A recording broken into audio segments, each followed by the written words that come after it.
Olá, tudo bem com você? Eu sou Juliana Fernandes e esse é o Cuidado Idoso, o espaço onde a gente conversa sobre qualidade de vida, envelhecimento ativo e também a gente traz histórias que inspiram, tudo de um jeito simples, leve e direto, do jeitinho que a vida pede, né? E hoje o nosso programa está muito especial. Isso porque a nossa rádio Super Difusora está completando 84 anos de história e para representar essa trajetória incrível, eu estou recebendo aqui hoje um companheiro de alguns anos de microfone, um comunicador que faz parte da vida de muita gente que também é sinônimo de dedicação e amor pelo rádio. Eu estou falando dele que está há 39 anos no ar, desses 29 à frente do Jornal do Meio-Dia. No ano que vem ele completa 40 anos de carreira no rádio, um profissional que vive a comunicação e que mostra todos os dias como manter a mente ativa. E a paixão pelo que se faz é o melhor remédio para envelhecimento. Então eu recebo aqui hoje Antônio Luiz Ferraz. Seja muito bem-vindo ao Cuidado Idoso. Uma alegria enorme ter você aqui com a gente.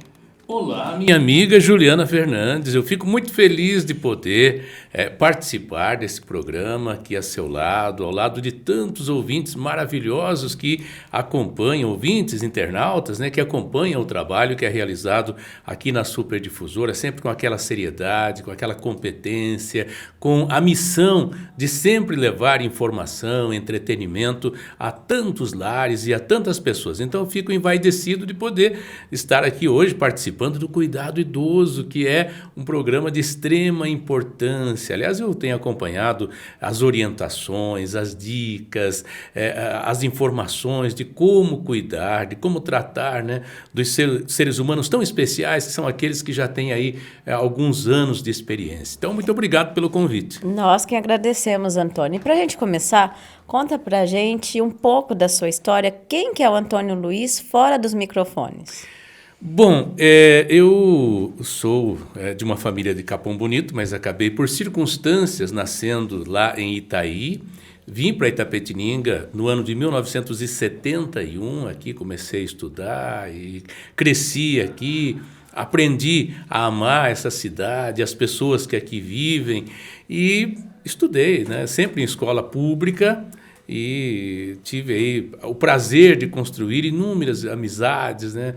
Pessoas que eu aprendi a amar ao longo dessas décadas de existência, que eu pude concluir, né, o curso, na época o curso ginasial, depois o colegial, aí, né, o curso superior e ingressar, né, na radiofonia, que já era assim, um negócio que nasce lá na infância, porque a comunicação é própria, é inerente ao ser humano. Falar, explicar o que está precisando, o que está querendo, né, ajudando os outros a entenderem as coisas. Então, mas o rádio aí é uma outra história muito bonita e apaixonante, né? Eu sou apaixonado até hoje. Então, e essa história do rádio, quando foi que o rádio entrou na sua vida? Bom, eu sempre tive na minha infância a companhia de um radinho de pilha.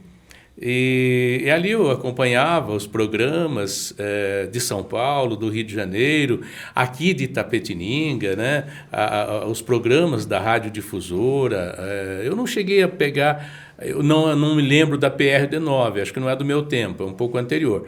Mas a Radiodifusora, a partir de José Abrão, né, eu acompanhei assim muito de perto, como ouvinte, até que surgiu a oportunidade, né, de vir aqui, conhecer os profissionais, conhecer, né, a programação. Eu que enviava cartinhas ao programa do Moacir Oliveira, né, pedindo música, e aquilo me fazia muito feliz, né? Era maravilhoso. E depois eu tive o prazer de conhecer aqueles caras que na época eram meus ídolos na comunicação, sentar-me ao lado deles, tomar café com eles, conversar com eles, saborear ali o conhecimento que essas pessoas podiam nos passar, né? Então o rádio entrou na minha vida, se você me permite. Eu sempre gostei de rádio, mas na escola, na época do colegial, tinha uma professora, a Beatriz, se estiver ouvindo, né, deve já estar aí um pouco idosa, né, assim como eu, E a Beatriz falou assim um dia: ah, você fala bonito, você tem a voz bonita, eu acho que eu vou pedir para você gravar alguma matéria para eu estudar, né? Não, aquilo foi terrível para mim, porque a timidez é um negócio que ajuda em alguns pontos, mas prejudica em outros. Porque aí eu caí na boca dos colegas, né? Aí fui chamado de tudo, né? Cid Moreira, Chapelin e outras coisas mais, né? Mas o que poderia ser um elogio ali virou um pouco de chacota, porque aí eu ficava todo tímido e os colegas abusavam, né, do direito. E anos depois eu acabei mesmo, na prática, conhecendo de perto E aí os nessa microfones. época já era esse vozeirão. Eu acho que sim, porque já tinha aí meus 18 anos, 19 anos, eu já tinha já formado, né, a voz. E você se lembra como foi o seu primeiro contato com um estúdio de rádio? Ah, sim, me lembro, porque foi assim, o Marco Aurélio, que hoje apresenta o Jornal do Meio-Dia comigo, ele me convidou para vir aqui, porque estava sendo formada uma equipe de pesquisa eleitoral. E aí eu estive aqui, comecei a fazer parte da equipe, saí para as ruas, colher a opinião pública em relação às eleições de 86, e eu acho que 86 mesmo foi o governo do Estado, na época era Antônio Hermílio, tinha Quércia, tinha... bom, eu não vou me lembrar agora os nomes, né, dos candidatos da época. E aí eu comecei a trabalhar com os números. E um dia, um sábado, o José Abrão, que apresentava o Jornal do Meio-Dia, na época com o Chico V, com o Moacir Oliveira, uma equipe de peso mesmo, que para mim eram super-heróis da comunicação. E ele chegou para mim e falou assim: você vai apresentar o resultado da pesquisa da semana. Eu falei: como? Ele falou: vamos lá para o estúdio. E eu cheguei no estúdio, aí eu não sabia se eu tremia, se eu pedia para sair, mas ele me chamou e eu consegui traduzir ali, né, o percentual de cada candidato, né, que havia sido levantado durante a semana, e ao terminar o jornal ele me chamou na sala dele e falou: você está contratado, você quer começar segunda-feira? Falei: nossa, é tudo que eu quero. Aí eu comecei a fazer parte de um programa que era comandado na época pelo Walter Nacan, um programa bem diversificado, né, com entrevistas nas ruas, música, prêmios, charadas, e era o programa Aqui Agora, que por sinal o Aqui Agora do SBT, que foi um jornal, teve a participação, e foi o José Abrão que deu esse nome, né?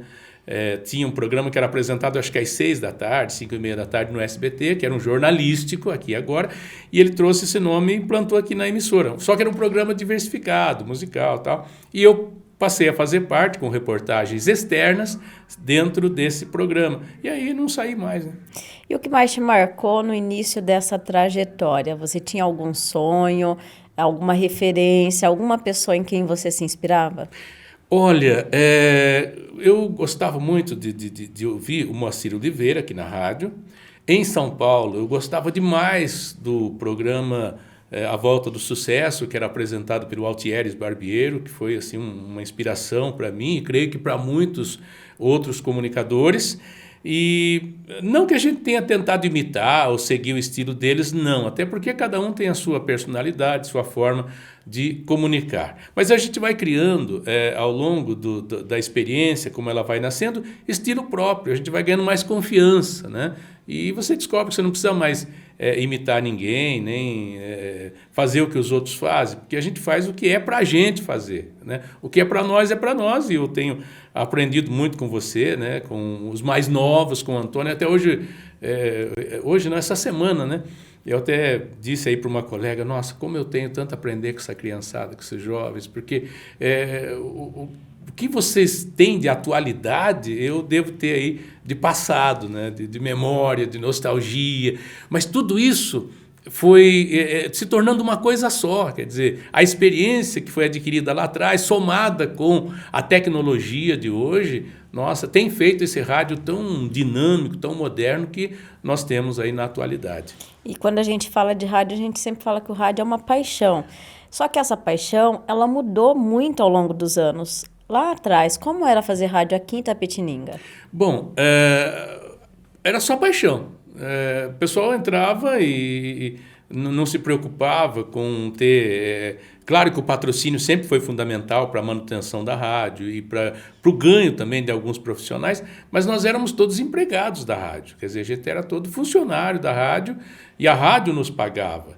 Depois houve essa mudança do próprio apresentador, locutor, se tornaram os donos dos programas, montarem suas empresas próprias, se tornarem parceiros, né, do veículo de comunicação, dinamizando, dando mais liberdade de ação, né, de comunicação, de falar.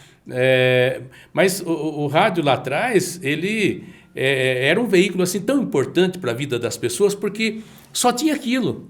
A televisão estava começando, tinha os jornais, mas os jornais saíam uma vez por semana, ou se saía todo dia, não era aquela atualidade, e o rádio você entrava a qualquer momento, de qualquer lugar. Um fato acontecia ali, e você estava na rua, você já entrava em contato com o estúdio, com a técnica, e passava a informação assim em primeiríssima mão. Daí a vantagem do rádio. Com o surgimento de outros veículos de comunicação, né, e aí, principalmente a internet, muita gente achou que o rádio ia sucumbir. Né? Como acharam que ia sucumbir quando veio a televisão. Mas, no entanto, ele foi se adaptando, tanto se modernizando, se transformando, e hoje quase que é uma coisa só, ou seja, uma coisa em função da outra, e quem ganha com isso é a população, é o ouvinte, é o internauta, é o telespectador, quer dizer, aquele que gosta da informação. E eu digo informação, informação assim séria, informação comprometida com a verdade, e a rádio superdifusora, principalmente, ela tem mantido uma postura de neutralidade. A gente não chega aqui e expõe o ponto de vista. Claro que nós temos a nossa opinião, nossas tendências, mas isso é nosso. Tá? No ar, quem vai formar a opinião é quem está nos ouvindo. Não somos nós, né, que vamos impor. Sim, o nosso serviço é informar. É informar. Cada um tira a sua conclusão, né, faz ali a sua ideia e se forma, ou forma a sua opinião, né, como lhe convém. E, Antônio, há quase 30 anos, você faz 40 de rádio, ano que vem, há quase 30 você é a voz do Jornal do Meio-Dia, um programa tradicional da casa. Como foi o caminho até chegar a essa função de âncora do jornal? Então, eu tinha feito participações com reportagens, participações em programas musicais. Eu apresentei aqui a Grande Festa aos domingos, depois eu apresentei um programa na madrugada, das 4 às 6 da manhã. Eu participei dos programas do Roberval Rodrigues, do Arlindo Mendes, do Dioguinho do Sertão, fazendo um personagem, né, que se tornou, por sinal, muito famoso. A gente escondeu durante muitos anos, né, quem que fazia, mas aos poucos vai se tornando conhecido e deixa de ser segredo, né? E até perde um pouco a sua essência, a sua graça. Mas o jornal, propriamente dito, como participante efetivo da bancada do Jornal do Meio-Dia, foi em 1986, quando a rádio era comandada, era administrada aqui pelo tio da Tuti, né? Pelo Sérgio Abrão. José Abrão era deputado federal na época, e o Walter Nacan, que apresentava o Jornal do Meio-Dia juntamente com o Carlos José, ele foi embora, né? Saiu do país, foi trabalhar no Japão e ficou aquela lacuna. E aí se lembraram de mim e me convidaram e eu vim para cá e estou até hoje, né? Desde 1996, e hoje você me assustou quando você falou que já são 29 anos, parece que não foi tanto. 29 anos. E há algum episódio marcante desses quase 40 anos de carreira que ficou na sua memória, algo que você nunca esqueceu? Olha, tem sim. A gente cobriu algumas ocorrências, né? Eu acompanhei de perto acidentes nas rodovias, a gente ia com a unidade móvel. Assim, eu cheguei a narrar instantes após a ocorrência de um homicídio. Coincidentemente eu estava passando ali e tinha acabado de acontecer, né? Eu fui no orelhão e já entrei em primeiríssima mão com essa notícia. E a alegria, né? Isso, notícias tristes, mas a alegria foi poder transmitir partidas de futebol, né? Esse microfone tão maravilhoso que me abriu a minha mente para poder falar daquilo que eu gostava, que era música, de repente também abriu esse leque tão maravilhoso para eu poder falar de esportes e entrar aí com transmissões esportivas e descobrir um outro lado que eu não apostava tanto, mas que acabou, né, dando certo. Então eu digo a você que, claro que na vida, né, no casamento, no namoro, né, no trabalho também, a gente passa por alguns acontecimentos desagradáveis, mas posso lhe adiantar que foram pouquíssimos momentos de dissabores, o resto foi só prazer, só alegria, só assim, realização mesmo. E, Antônio, desde que eu cheguei aqui, que entrei nessa equipe do Jornal do Meio-Dia, a gente sempre comenta da facilidade que você tem ao microfone. E a gente percebe que você fala com muita naturalidade, uma proximidade muito grande do público. De onde vem esse jeito fácil de se comunicar? Talvez da superação. Porque eu confesso a você, e quem me conhece sabe disso, eu sou muito calado, eu sou muito tímido. Se a gente estiver numa reunião, provavelmente eu vou ser o último a falar. Isso se me perguntarem ainda, né? Porque a timidez, ela nos leva assim, a um certo temor de magoar as pessoas, de ofender as pessoas, de ferir as pessoas. De repente, se eu exponho claramente um ponto de vista, vai bater com o seu, aí eu vou ter que me justificar, vou ter que entrar em debate, Isso a gente faz por conta da vida profissional, porque eu já conversei com muita gente famosa, gente importante, gente poderosa. Por quê? Graças à rádio. Se fosse por mim, jamais eu teria chegado próximo dessas pessoas, né? Mas a rádio me propiciou estar aí, de repente, na Federação Paulista de Futebol, e aí eu agradeço o José Abrão, que me enviou para São Paulo quando eu não sabia nem como é que era um metrô. Eu fui de ônibus até a federação, porque eu não sabia como é que chegava lá. Eu tive uma experiência tão curiosa que eu cheguei em São Paulo e aí desci na estação, na época era a estação Tietê, e lá eu peguei um ônibus e eu falei para o motorista, quando passar na Avenida Luiz Antônio, você por favor, me avise para eu descer. Aí ele fez isso. Eu cheguei, desci, aí quando eu cheguei na rua, um cego me pediu para ajudá-lo a atravessar a rua. Eu ajudei o ceguinho a atravessar a rua. Nessa conversa eu contei que eu estava indo para a Federação Paulista, que era daquela rua, mas não sabia onde. Ele falou, não, vamos comigo, eu deixo você na porta lá. O cego me guiou, hein? Isso é um fato extraordinário. E aí eu cheguei lá, cumpri com o papel que eu fui para realizar lá, né? E felizmente foi muito bem sucedido. Depois conhecer os estádios de futebol, conhecer o SESI São Paulo, o Teatro dos... Enfim, muitos lugares que a gente esteve lá, né, graças à emissora. Porque eu, na minha vida, eu fui um jovem tão retraído que...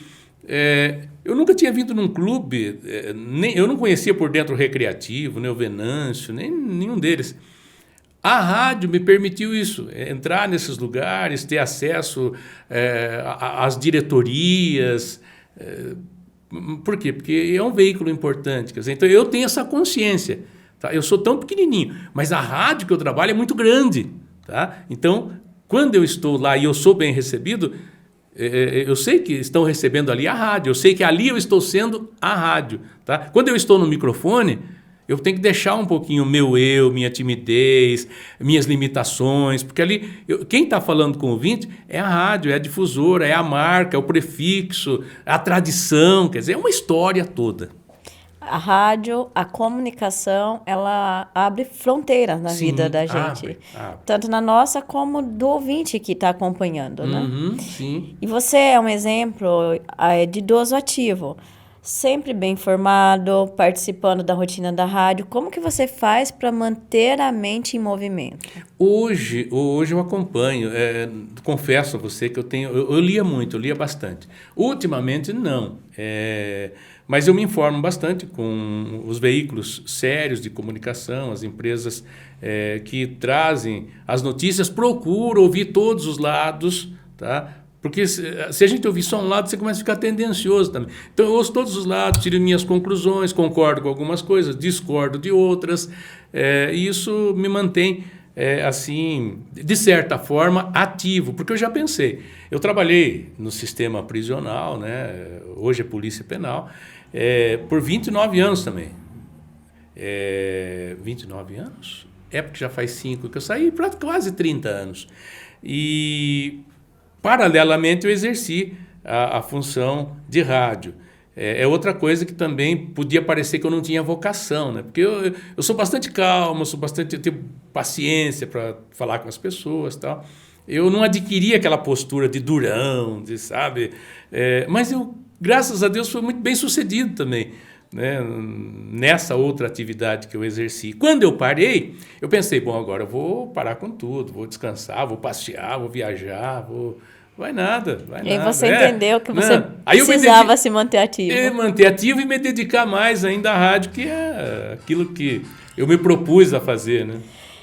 Antônio, e a rádio, a Superdifusora, ela está completando 84 anos. O que representa para você fazer parte dessa história? Olha, primeiro, inspiração. Segundo, algo que eu não tenho, mas que eu acabo sentindo, que é orgulho de fazer parte de um microfone onde passou tanta gente boa, tanta gente famosa, tanta gente que ajudou a construir a informação, levar alegria às pessoas, né? E hoje estar ativo num veículo tão importante que é a Superdifusora, então eu me sinto plenamente realizado. Ah, mas você ganhou dinheiro? Não, dinheiro não ganhei.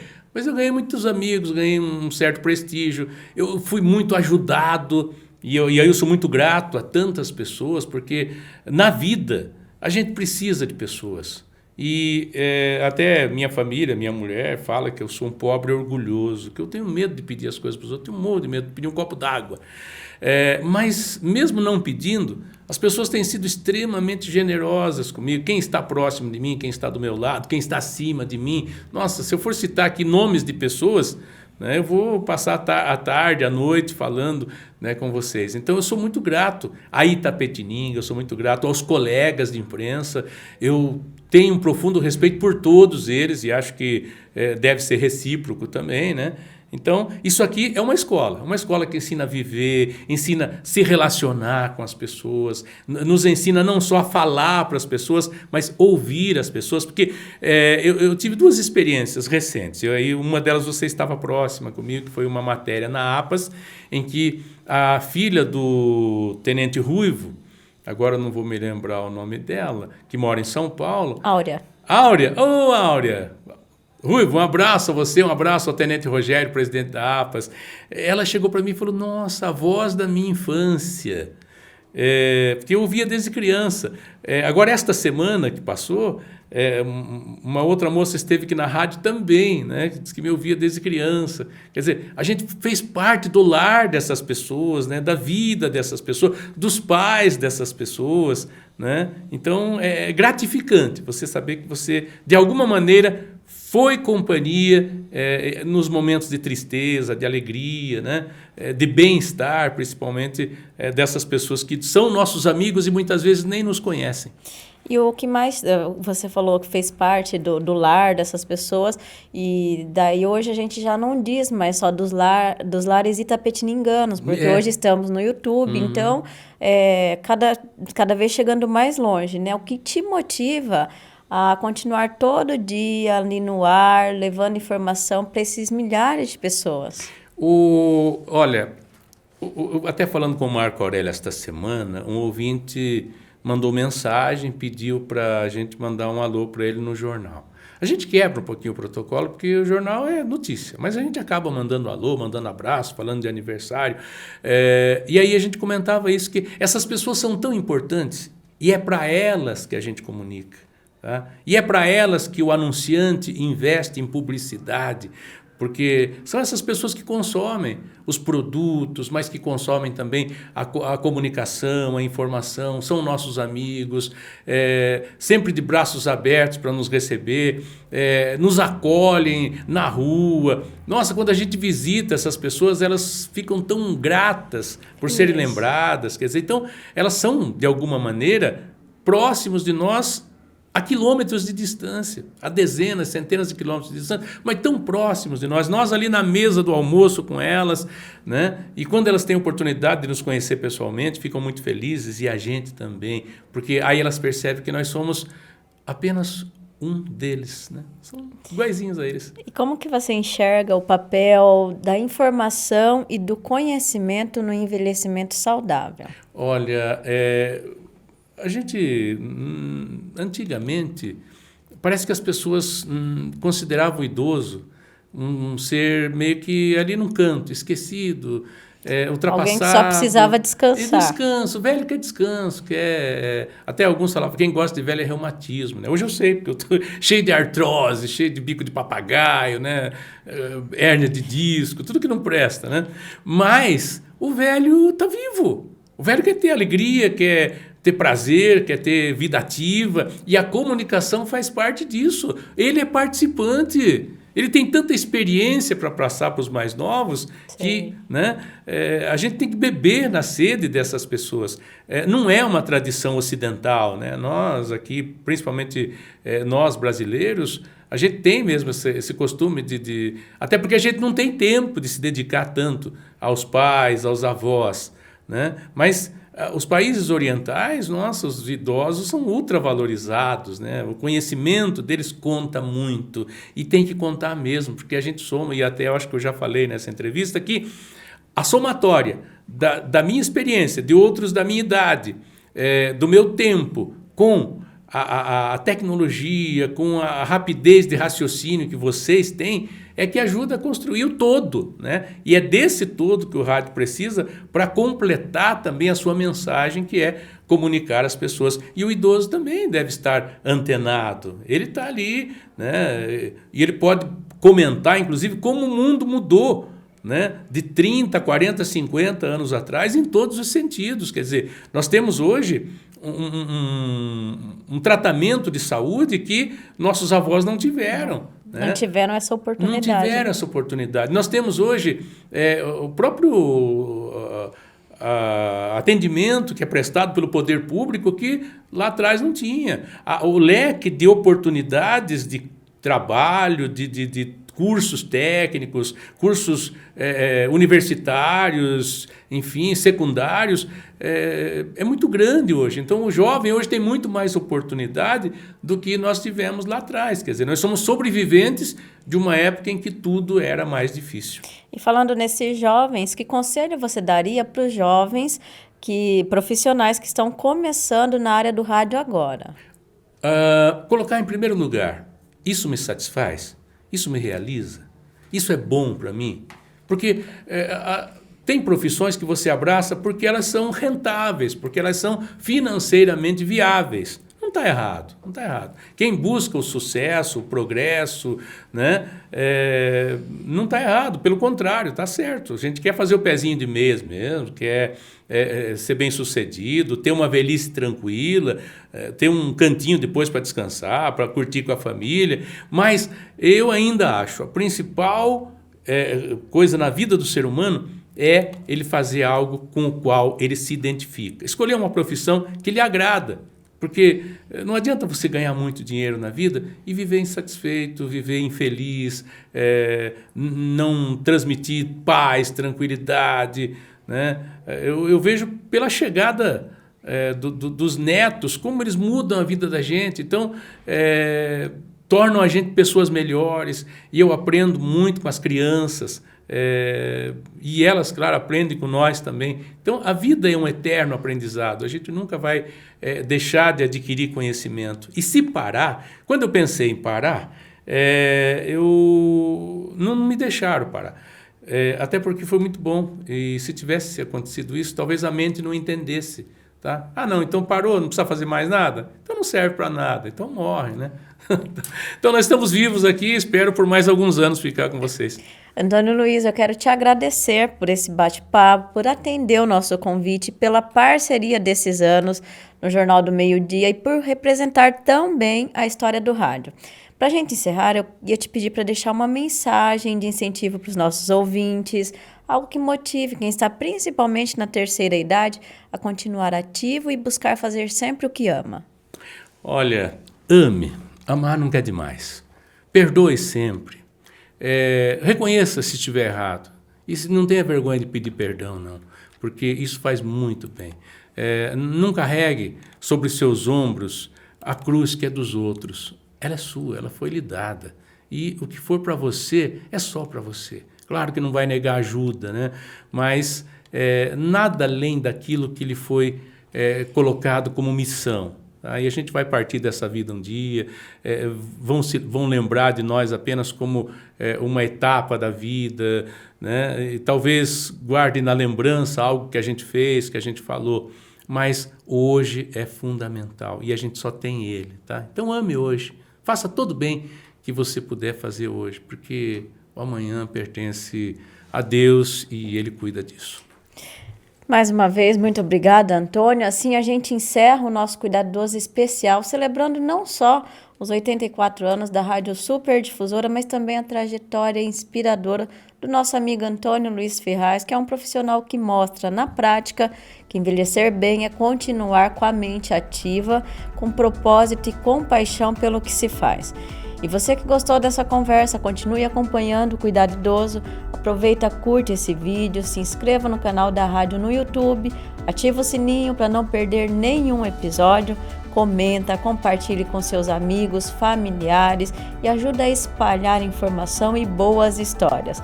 Esse foi mais um Cuidado Idoso, o programa que fala de envelhecimento com leveza, respeito e verdade. Um abraço e até o próximo episódio.